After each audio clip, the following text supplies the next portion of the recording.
To Mr. Astrotheology, channel of truth, debunking lies. And I'm going to do Flat Earth proofs number 2, the Suez Canal. So, the Suez Canal, if you can see my cursor here, starts in the Red Sea here, goes straight through here through Egypt. It's 125 miles. To the Mediterranean Sea. So there alone, you've got at least 500 miles. There's 500 miles there. There's another 200 miles. Let's say 700 miles. We're going to go for a little trip down the Suez Canal. Enjoy.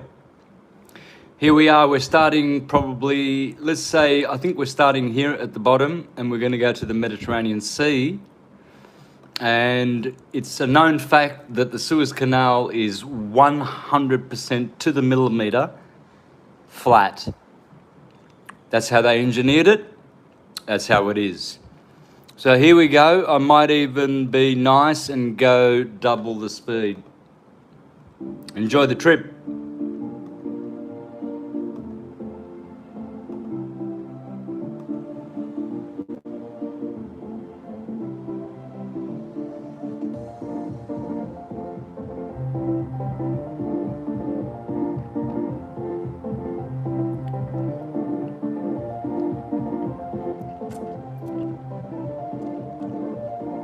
Flat. Flat. Remember, 100% flat.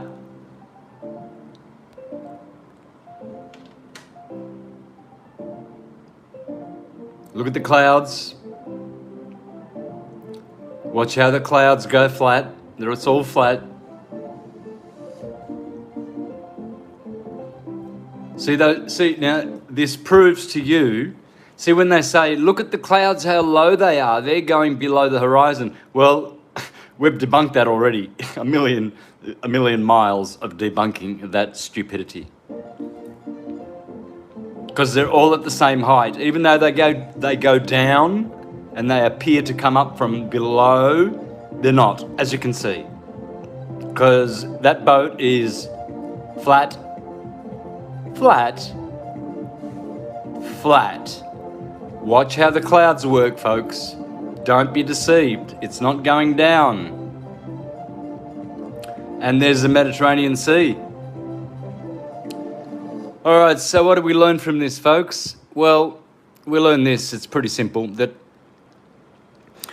if this water over here near Yemen is the same level, provably now, as the level in Spain, then from Spain to Yemen, that is totally and utterly flat, because the Mediterranean is flat. There's no curvature there because all of those coastlines, when you get a laser, they're all at the same level as you go around the Mediterranean Sea.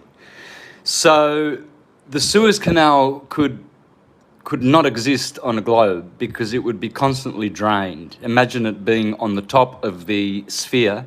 How would the water from the Red Sea reach the middle of the Suez Canal? How would the water from the Mediterranean reach the middle of the Suez Canal? I saw a documentary once on the building of the Suez Canal, and they mentioned, of course, this film has been taken off now. They took it off because the engineer said there, the day they opened the canal, there was all this worry. Some were speculating that this massive flooding will come in because of the different levels of the oceans. And they just didn't know what to predict. No one was sure. No one. And yet when they opened it, everything just settled to flat. Water seeks its own level. That's why we have sea level. All of those oceans there. See that red line? Looks like a heart around Africa? That's all flat. Because if it's flat from Yemen to Spain, then it's flat from Spain to the Americas, and it's flat from the Americas to Africa. It's all flat. We live on a flat earth, and the Suez Canal absolutely proves it and shatters the globe. shatters the globe.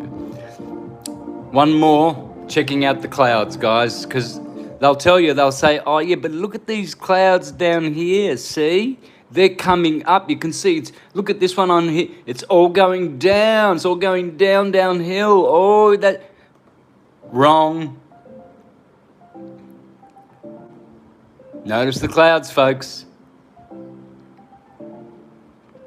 Don't yet let your limited perception befuddle you like the globetards. They think this boat is upside down. So what about the butterflies that are flying around those containers? They don't get sucked into the water, but the shipping container gets absolutely sucked by gravity. Of course, this is upside down somewhere in Egypt, because wherever you are on the globe, you're upside down or on top, right? You have to be. You have to be either on top or on the bottom of it. You can't be anywhere else, wherever you are on the globe. So this is upside down here, folks. This is upside down. This is how shipping containers come to Australia. And they get sucked on a flat, smooth surface water. And of course, you got to remember, the Earth is spinning at 1,000 miles angular and linear velocity at the equator, and yet there's no bulge at the equator. There's never been a ship that has to go over the equatorial bulge because of the centrifugal thrust at the equator. And these are how shipping containers come to Australia. They get stuck to the ocean, but the butterflies and the steam off the engines of the boat, that just puffs up into the air, into the atmosphere, quietly. The atmosphere is not hurtling through space. The Earth is dead still. It always has been. It always will be. That's what all the sacred scriptures say. That's what all the cosmologies say. And all you have to do is 5 minutes of meditation. Look at this. 16 hours later, Mediterranean Sea exit. 16 hours of flat.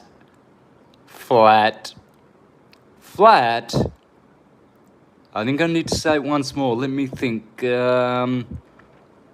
Flat Earth.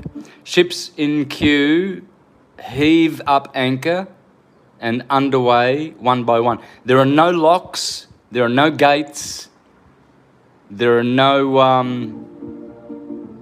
nothing. Here we go from the Red Sea. Once again, folks, double the speed. This is a 16-hour journey, man, all day. Look at the sun. See how local the sun was? And here comes the cloud to debunk. Here comes the clouds to debunk the globetards forever and ever and ever and ever. They're not coming up from the horizon. They were always above the horizon. And the sun is the same. The sun is always above the horizon. The sun never sets. Ishmaelia.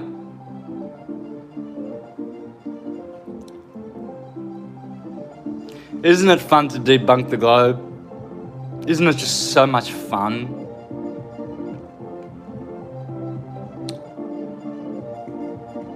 I want to be known as Santa the Ball Breaker. Look at that. Look at those clouds. Mediterranean Sea. Bang. There it is. Oh, love it. All right, guys, that's proof number 2.